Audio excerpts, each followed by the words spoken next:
प्रश्न नंबर 4 करा रही हूँ, तो सभी बच्चे ध्यान से देखेंगे। प्रश्न नंबर 4 है आपका, केशव और श्यामा ने चिड़िया के अंडों की रक्षा की या नादानी। यानी केशव और श्यामा ने चिड़िया के अंडे जो रखे हुए थे कार्निस पर, उनको मतलब उनकी रक्षा की थी या नादानी, ये क्वेश्चन में पूछा है। तो प्रश्न है, केशव और श्यामा ने अपनी तरफ से चिड़िया के अंडों की रक्षा की थी। यानी अपनी तरफ से तो उन्होंने चिड़िया के अंडों की रक्षा करनी चाहिए थी।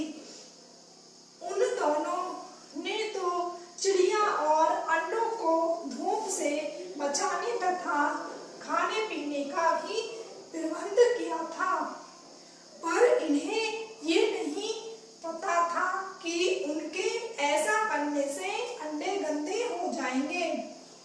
यानी कि केशव और श्यामा ने अंडों की रक्षा करनी चाहिए थी, लेकिन उन्होंने खाने पीने की भी व्यवस्था की थी, प्रबंध किया था, लेकिन उन्हें ये नहीं पता था कि उनके छूने से अंडे खराब हो जाएंगे।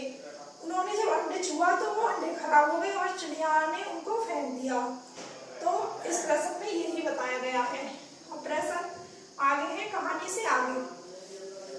प्रश्न नंबर 1, केशव और श्यामा ने उन अंडों के बारे में क्या क्या अनुमान लगाए? यदि उस जगह तुम होते तो क्या अनुमान लगाते और क्या करते? प्रश्न में ये पूछा है कि केशव और श्यामा दोनों बहन भाई थे, उन्होंने अंडों के बारे में क्या क्या अनुमान लगाया। और प्रश्न में ये पूछा है, अगर तुम उनकी जगह होते तो क्या करते? तो उत्तर देखेंगे सभी। केशव और श्यामा ने अंडों के बारे में निम्नलिखित अनुमान लगाए। तो केशव और श्यामा ने अंडों के बारे में निम्नलिखित यानी कई अनुमान लगाए। नंबर 1 है, अब उन अंडों से बच्चे निकल आए होंगे। उन्होंने सोचा कि अब उन अंडों से बच्चे निकल आए होंगे। नंबर 2, चिड़िया इतना दाना कहाँ से लाएगी? यानी जब उनके बच्चे हो जाएंगे तो चिड़िया अपने लिए और बच्चों के लिए इतना दाना पानी कहाँ से लेकर आएगी, उन्हें ये चिंता थी। और नंबर 3 है, गरीब बच्चे तो इस तरह भूख से मर जाएंगे। यानी चिड़िया इतना दाना पानी नहीं लेकर आ पाएगी तो गरीब बच्चे इस तरीके से भूख प्यास से मर जाएंगे। ये श्यामा और केशव दोनों सोच रहे थे, उन्होंने मतलब यह अनुमान लगाया। अब देखो, यदि केशव और श्यामा की जगह हम होते, यानी मैं होता, ये बताया है, मैं बता रही हूँ, अगर तुम्हारे लिए मैं होता तो निम्नलिखित कार्य करता। तो इसमें नंबर 1, बच्चे निकल आए या नहीं यह देखता। यदि मैं होता तो क्या करता? अंडों से बच्चे निकल आए या नहीं यह देखता। नंबर 2 है, मैं उन अंडों को छूता नहीं। यानी जैसे श्यामा और केशव ने अंडों को छुआ, मैं उन अंडों को छूता नहीं, दूर से ही देखता कि इन अंडों में से बच्चे निकल आए या नहीं। नंबर 3, बच्चे निकलने का इंतजार करता और बच्चे निकलने का इंतजार करता। अब देखो ये आपका प्रश्न यहाँ पर खत्म हुआ। प्रश्न नंबर 2 है, माँ के सोते ही केशव और श्यामा दोपहर में बाहर क्यों निकल आए? माँ के पूछने पर भी दोनों में से किसी ने किवाड़ खोलकर दोपहर में बाहर निकलने का कारण क्यों नहीं बताया। यानी श्यामा और केशव ने जब दादी माँ ने पूछा बाहर जाने का कारण, तो क्यों नहीं बताया था उन्होंने दोनों?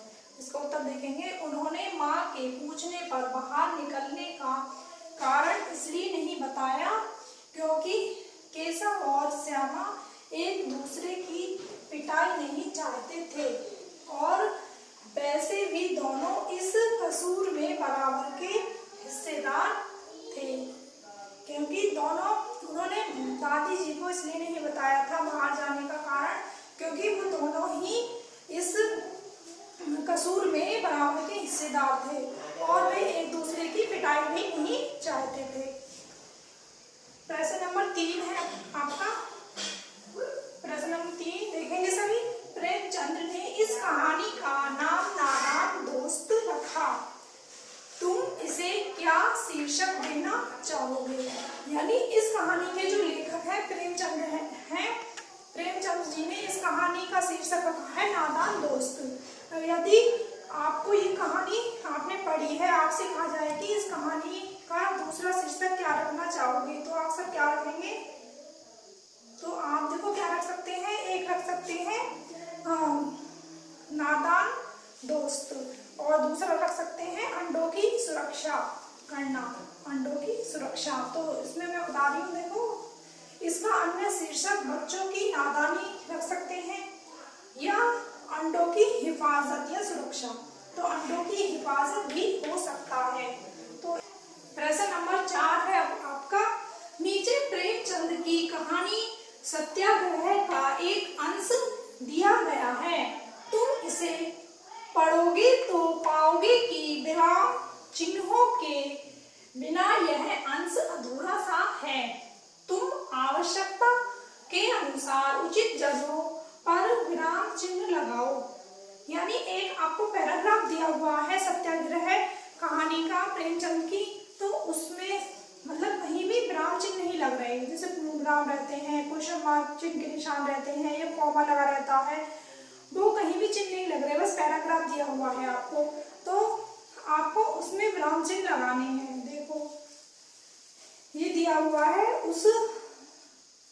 उसी समय एक पहुंचे वाला जाता दिखाई दिया, 11 बज चुके थे, चारों तरफ सन्नाटा छा गया था। पंडित जी ने बुलाया खोमचे वाला, कहिए क्या तुम भूख लगाई ने, अन्न जल छोड़ना साधुओं का काम है, हमारा आपका नहीं।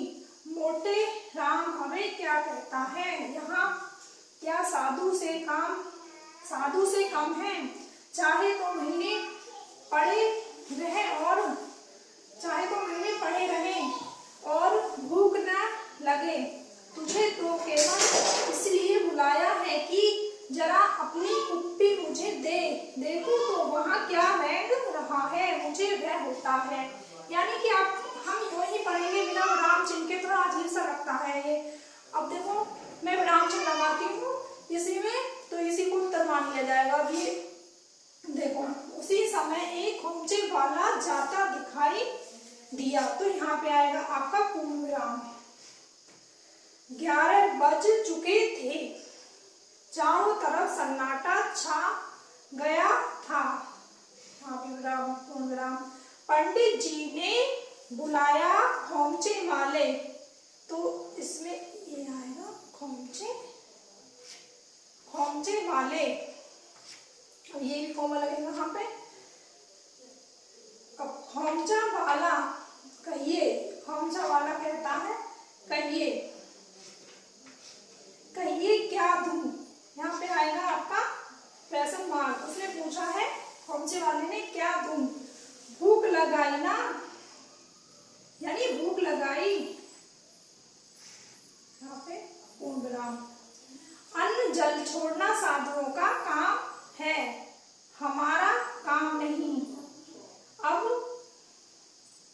वो कहेगा पंडित हमारा काम नहीं, कहेगा मोटे राम, यहाँ भी आपका ये लगेगा मोटे राम हमें क्या कहता है। अब यहाँ पे आएगा आपका प्रश्न मार्क, अब आएगा यहाँ पे आपका प्रश्न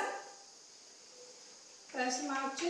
यहाँ क्या साधु से कम है, चाहे यहाँ पे प्रश्नवाचक आएगा, चाहे तो महीने पड़े रहें, यानी महीने भर भूखे पड़े रहें और भूख न लगे, तो यहाँ कौन आएगा, भूख न लगे, तुझे तो केवल इसलिए बुलाया है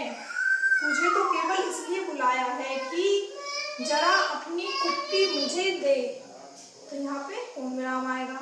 देखूं तो वहाँ क्या रेंग रहा है, यहाँ भी प्रश्नवाचक चिन्ह आएगा आपका, क्या रेंग रहा है, मुझे वह होता है, पूर्ण विराम आएगा। अब ये आपका यहाँ पर क्वेश्चन आंसर खत्म हुए सभी। क्वेश्चन आंसरों को अपनी नोटबुक पर उतारेंगे और याद भी करेंगे। आपका लेसन यहाँ पर खत्म हो गया है। धन्यवाद।